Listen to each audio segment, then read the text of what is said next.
What made King Charles, a man known for careful timing and tradition, suddenly slam the brakes on one of the most significant royal decisions of his reign? In the dead of night, a message reached the king's private residence. Its contents would send shockwaves through the monarchy. What it revealed about Queen Elizabeth's final decision was something Charles could neither deny nor immediately act upon. Before we go deeper into what this really means for the royal family, make sure to subscribe so you don't miss a single update. The palace was unusually quiet that evening, too quiet for a royal residence steeped in ceremonial motion. Inside Clarence House, King Charles had just signed off on what was supposed to be a straightforward transition, the estate transfer that would solidify his long-awaited reign. Legal teams were on standby. Assets were being catalogued. The machinery of monarchy was humming with precision. But somewhere between his final signature and the ceremonial announcement, everything changed. A courier, not listed on the official roster, arrived from Windsor Castle. He was ushered in without question. His credentials, it was said later, bore the Queen's personal seal. And what he carried would unravel every expectation Charles had about his legacy. In his private study, under dim golden light, Charles opened the folder. Inside were not the confirmations he expected, but something far more personal. A letter addressed only to him in Elizabeth's hand, accompanied by documents that bore the royal seal but not his name. They named Prince George, his grandson, as the recipient of a quiet, final instruction from the late Queen. The Crown estate, the very core of royal power, was to bypass Charles and be set aside for George's future stewardship. Not a symbolic gesture, not a ceremonial title, but direct influence. The estate that shaped monarchs, funded diplomacy and symbolized royal might was being handed over to a child, and Charles had never been informed. Silence fell across the study. Aide after aide was dismissed. The usually composed monarch stood frozen, the folder clutched in his hands like a confession. And then came the order that would ripple through the palace with seismic force: halt everything. Lawyers were told to withdraw. Press briefings were cancelled. Meetings were postponed indefinitely. The staff tasked with preparing the estate documents were reassigned without explanation. Whispers of a delay turned into rumours of a full reversal. Senior officials who had spent months crafting this transfer were told to stand down until further notice. Inside the palace walls, panic began to brew. No one knew what Charles would do next. Some feared he might bury the documents altogether. Others believed he would fight them. But a select few understood something deeper. This wasn't just about an estate. This was about power. And for Charles, who had waited decades for his moment, the realization that his mother had already prepared the next move was a quiet humiliation. But what exactly was in that mysterious folder, and how had Queen Elizabeth orchestrated this staggering bypass of her own son? The Queen's legacy was always rooted in discretion, but her final act was anything but subtle. Beneath the layers of ceremony, she had drafted a plan in secrecy, hiding it from even her most trusted advisors. Now, the Crown's most powerful asset, the very symbol of royal dominion, had been promised to someone 2 generations away. Why? As it turns out, this wasn't a decision made on a whim. In the waning days of her reign, Queen Elizabeth summoned her most private legal advisor to Balmoral under the cover of a routine constitutional review. But those close to her say this meeting was anything but routine. No aides, no press, no fanfare. Just the Queen and a folder marked confidential sovereign authority. It was there that she began the process of rewriting the future in her own hand, embedding her final wishes within royal law in a way that even the next monarch would struggle to undo. The Crown estate, worth billions, a sprawling symbol of royal might, was at the heart of that document. It wasn't just a financial fortress. It was the lever of influence. And the Queen's decision to redirect its path was not about money, it was about trust. Behind palace walls, whispers soon emerged. Advisors who had served loyally for decades were baffled. Why now? Why George? But those who knew her best began to connect the dots. In the final year of her life, Elizabeth had grown visibly more cautious around Charles.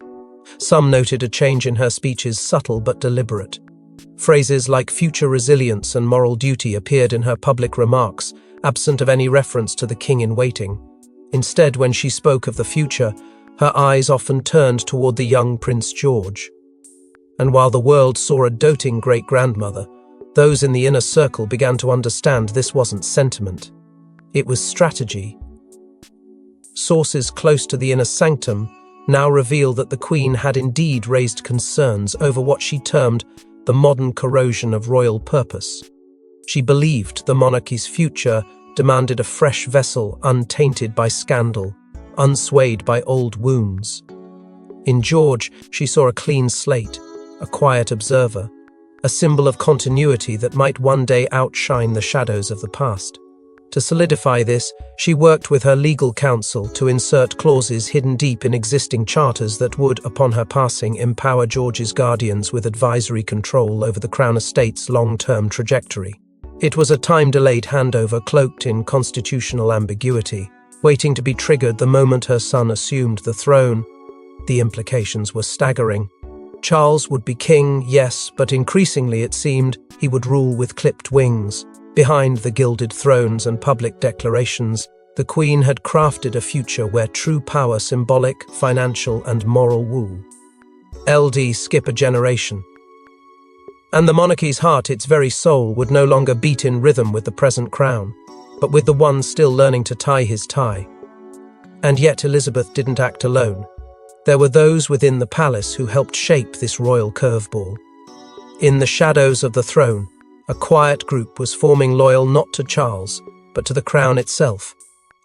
They called themselves the Last Flame. Their mission?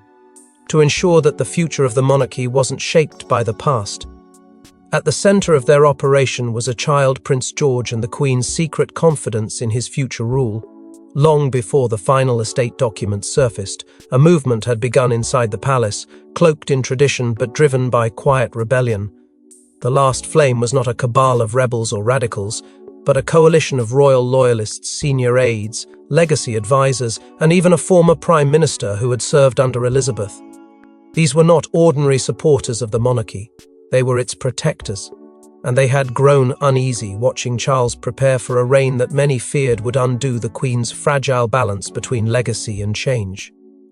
These individuals, bound by discretion and ritual, formed a network that operated beyond the official royal chain of command.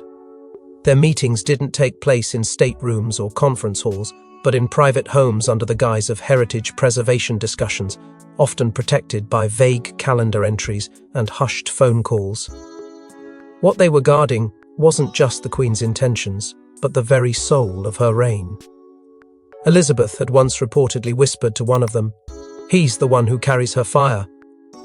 Not Charles, not even William. That single line became their motto. The Last Flame interpreted it not as favoritism, but as a quiet decree. Prince George wasn't just a future monarch, he was a symbol of revival, a blank slate untainted by scandal, ideology, or decades of political compromise. And so they began outlining what would later be described by insiders as a symbolic counter-succession plan. It didn't remove Charles from the throne, but it strategically redirected the influence, control, and heart of the monarchy away from him. Documents were drafted, coded, and concealed within legal frameworks and cultural initiatives that appeared harmless from the outside. Royal patronages were reassigned. Educational trusts were quietly linked to George's name. Even foreign delegations were subtly redirected to include Catherine and her son rather than the king. Every move designed to build a new foundation, not for now, but for what would come next. Their most vital objective? Protect the plan until the Queen passed. If Charles discovered it too early, the consequences would be irreversible. It wasn't just secrecy they required, it was time. But no scheme, no matter how noble or calculated, survives without cracks. As the plan grew in scope, so did the risk. The circle widened, trust became thinner. And then, someone spoke. Not to Charles directly, but to a senior figure in the Treasury who, in a moment of misplaced confidence, revealed just enough to set off alarms. Rumours turned into questions, questions turned into surveillance, and before long the very machinery they had worked to bypass began closing in around them. But someone betrayed the silence, and King Charles wasn't the only one blindsided. As the revelations about George's inheritance unravelled, Prince William exploded behind palace walls. Not at his son, but at his father. Sources describe a confrontation so intense, aides were asked to step out of earshot. William wasn't mourning his own exclusion. He was warning Charles. "If you touch what she left him, I walk." It began with a single document, slipped into a leather envelope and hand-delivered to Kensington Palace. William read it alone, and within minutes the air shifted. It wasn't the contents that stunned him. He already suspected the Queen had orchestrated something extraordinary for George, but the timing, and more critically, the silence from his father. Charles had known for over 24 hours. Not a word, not a warning, just a growing storm brewing in the dark. William's fury wasn't about entitlement, it was about betrayal. He stormed into Clarence's house without ceremony, bypassing every layer of royal protocol. What followed behind closed doors would become the stuff of legend among palace staff. The shouting began almost immediately. Witnesses claim the walls themselves seemed to tremble with the weight of it. William's voice echoed through the corridors, laced with disbelief and contempt. You knew what she planned, and still you're trying to rewrite it." Charles, caught between pride and panic, reportedly tried to downplay the documents as symbolic a gesture of affection from a grandmother to her great-grandson. But William wasn't buying it. He slammed the folder on the table and snapped, "This isn't a gesture, this is her final instruction, and you're trying to erase her from history." What few knew then was how the divide between father and son truly ran. This wasn't just about inheritance, it was about identity. For decades, William had walked a careful line, supportive, obedient, reserved. But underneath was a reservoir of tension. Resentment for the way his mother had been treated, frustration at being kept in the shadows, and now, a final straw, watching his father attempt to dismantle the one thing the Queen had protected for the future his son. Catherine, alarmed by the escalating voices, reportedly stepped in, urging William to leave the room and breathe. But he turned back to Charles one last time, voice cold and measured, and delivered a line that chilled everyone who heard it. "Don't make me choose between you and her legacy." Those words hung in the air long after the confrontation ended. It wasn't a threat, it was a vow. And for the first time, Charles realized the cost of tampering with Elizabeth's will might not just be political, it could fracture the very bloodline he was trying to preserve. But while Charles wrestled with his son's fury, an even more haunting discovery awaited him hidden in Elizabeth's personal journal. Among the late Queen's personal effects was a leather-bound journal she never intended for the public, but its contents leaked through a royal aide shaken by what he read. It wasn't policy or protocol, she feared it was the erosion of character, and her writing revealed a painful truth: she never fully trusted Charles with the soul of the monarchy. The journal was unearthed during a quiet sorting of Her Majesty's belongings at Windsor, nestled discreetly beside her Bible, wrapped in linen as if meant for someone else to find long after the dust of transition had settled, but fate had other plans. A senior aide, tasked with cataloguing her personal items, opened the cover and froze. Within the first few pages, it became clear this wasn't a diary. It was a reckoning, a private confession from a queen who had seen generations rise and fall, a monarch who had long mastered the art of silence, but chose these final pages to speak truths she never dared say aloud. There, in firm and unmistakable handwriting, she chronicled the deepest concerns she held about the future of the crown. "George has her fire," she wrote in one passage. "Charles, perhaps the crown wore him down too soon." It was a line laced with sorrow, not malice, but it cut through the image of a seamless transition and exposed the fractures that had silently widened over the years. She described moments where Charles faltered not in public appearances, but in matters of principle. He struggles with truth when faced with duty, she admitted, recounting private discussions where he deflected, hesitated, or compromised out of fear rather than conviction. These weren't accusations, they were wounds, old, unhealed, and now laid bare. The journal also carried softer reflections, like her quiet admiration for the bond between Catherine and George. "They do not need to perform, they understand," she wrote, referring to the boy's natural dignity and his mother's quiet strength. This was more than maternal praise. It was an intentional acknowledgement of who she believed would carry the monarchy's moral compass forward. In contrast, her view of Charles grew increasingly distant.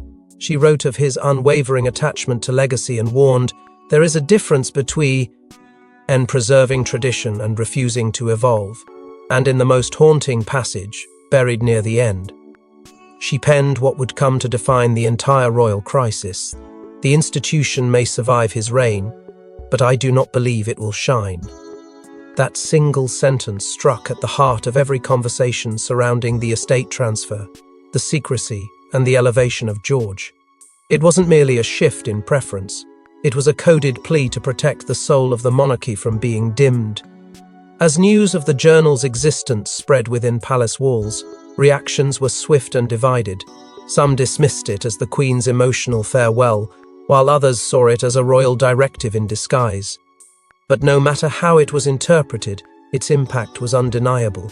It shifted loyalties, it intensified Charles's isolation, and above all, it solidified the view that the Queen, even in death, had not left the crown unguarded. She had left a map, written in ink and sorrow, pointing away from her own son and toward a future she hoped might finally heal what she could not.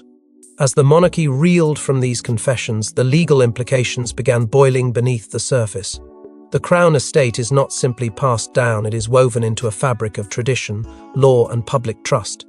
But when legacy collides with legality, chaos erupts.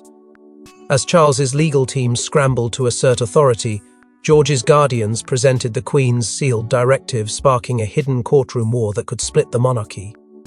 The Queen's final instructions, once dismissed by Charles as symbolic, were now at the center of a constitutional standoff no one had foreseen. Technically, the Crown estate is held in of the sovereign, meaning the monarch cannot sell it, own it privately, or pass it like personal property. But Queen Elizabeth had done something unprecedented. She had inserted influence, not ownership. Using royal clauses that hadn't been evoked since the reign of George VI, she carved out strategic control over the estate's future influence and direction, embedding Prince George's guardians as long-view stewards of its mission and oversight. It wasn't illegal, it wasn't even entirely radical, but it was enough to ignite a legal firestorm. Charles's legal counsel acted swiftly. Within 48 hours, a legal strategy was drafted to reinterpret the Queen's directives as advisory rather than binding.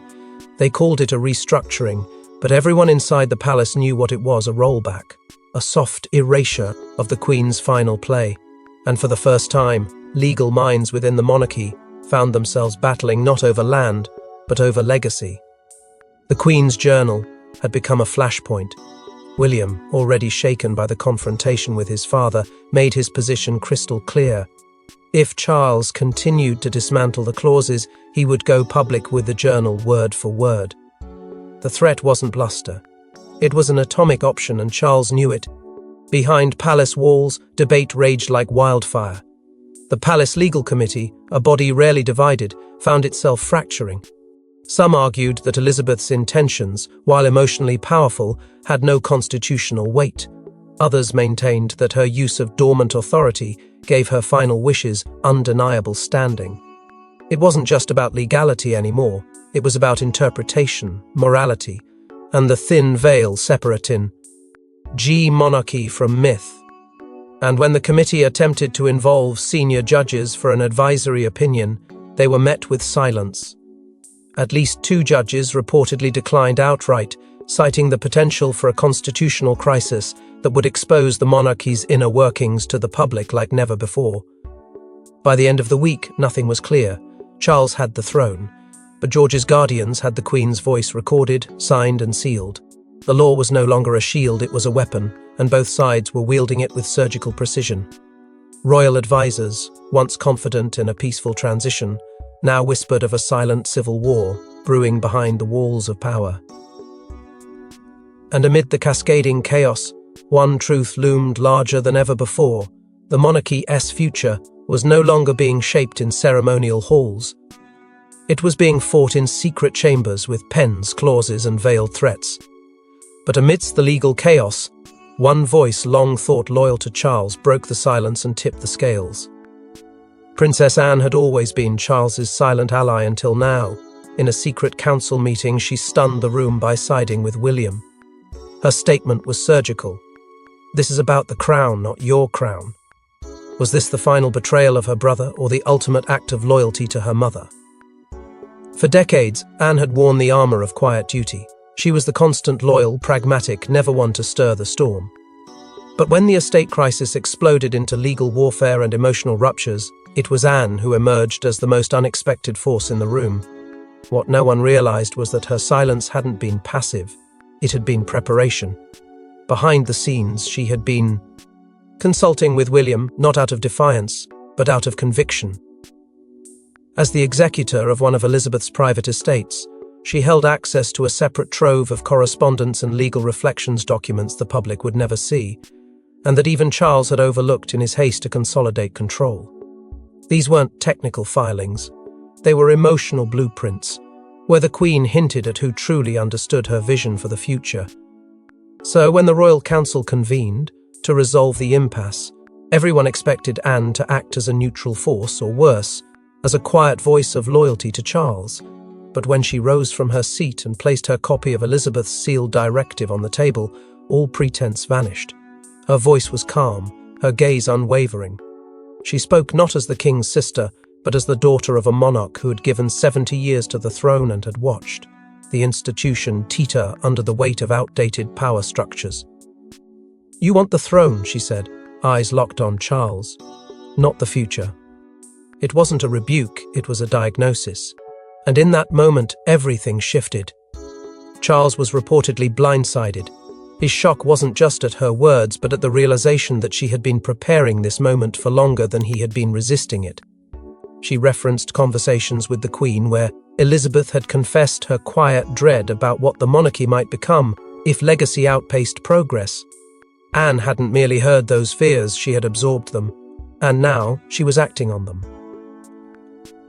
Her alliance with William wasn't personal, it was structural, a necessary recalibration of power before it shattered the crown entirely.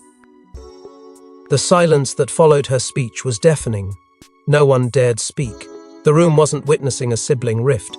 It was witnessing a royal realignment, one that pierced through bloodlines and birthrights and exposed the fragile threads holding tradition together. When Anne handed over her personal copy of Elizabeth's estate revision, a version that matched the sealed instructions previously denied by Charles's legal team, the final wall broke. It was no longer just William's word against Charles's resistance. Now the Queen's own daughter had placed her weight on the scale, and the monarchy felt it. And just when the monarchy seemed fractured beyond repair, George himself made a quiet but seismic move. No one expected him to speak, not yet. But in a moment orchestrated by Catherine and approved by William, Prince George appeared in a private video message to royal scholars. In the middle of a speech about the environment, he paused and thanked my great-grandmother for believing in me. The message? Clear, simple, unstoppable. What was intended to be a modest address to commemorate a youth-led environmental initiative became something altogether different, a moment that tore through the palace's tightly managed silence. The script, meticulously vetted by royal aides, was neutral, polished, and apolitical. But midway through, George broke from the prepared words. With the calm poise of someone decades older, he paused, looked directly into the camera, and said softly, "I want to thank my great-grandmother, who saw something in me. She believed I could help carry what she built." And that was it. No titles, no declarations, just a quiet truth that struck the very heart of the monarchy's current unraveling. Panic erupted behind the scenes. Palace staff scrambled to delay the release of the footage, but it was too late. The video had already been uploaded to the Royal Archives digital portal and mirrored instantly across multiple charity and school channels. Within hours, it was everywhere, retweeted, dissected, immortalized. Headlines didn't hesitate. Future monarch speaks. George steps into Elizabeth's shadow. Is this the real heir? The effect was instant and irreversible. Public sentiment, once fragmented by confusion and loyalty to Charles's long-standing claim, began shifting like a tide finally given direction. The nation didn't just hear a prince, they heard conviction. They saw clarity. And they remembered the Queen's unwavering gaze that had, apparently, rested most firmly on George. Charles, according to insiders, watched the video alone. He didn't speak for the rest of the day. His aides said he disappeared into his private quarters and remained behind closed doors for over 4 hours. No statements released. No clarifications offered. Because at that point, words would have only worsened what had become obvious. The momentum had changed. For years, Charles had been the patient prince, the dutiful son, the man preparing for a crown that always seemed to hover just out of reach. But now, with a single unscripted sentence, the world had begun looking beyond him. It wasn't rebellion, it wasn't insubordination, it was evolution. The question on everyone's lips was no longer who is king, but who leads. And with George's voice echoing across the globe, that question now had a face and a future that Charles was no longer certain to control. But with pressure mounting from every side, Charles made a final move, one that changed the timeline of the monarchy forever. It was supposed to be a quiet transition of assets. Instead, it became the greatest succession crisis since Edward VIII. And in the end, King Charles made a decision not out of control but surrender. The estate transfer was postponed indefinitely, and with that single word, the power behind the throne shifted forever. The memo came late in the evening, circulated privately among a select group of senior aides and legal advisors. Short, almost clinical in tone, it announced that all pending redistributions of estate oversight and portfolio realignments were to be suspended until further review. But no one inside the palace believed this was just a procedural delay. There were no consultations, no justification beyond vague references to clarity of legacy. For those who had watched the storm unfold over weeks of legal dueling, emotional confrontations and historical revelations, it was clear the king had retreated. It wasn't an abdication in name, but in spirit it was unmistakably a relinquishment of authority. Royal aides, once fiercely protective of Charles's vision for the monarchy, stopped using future tense language around the estate.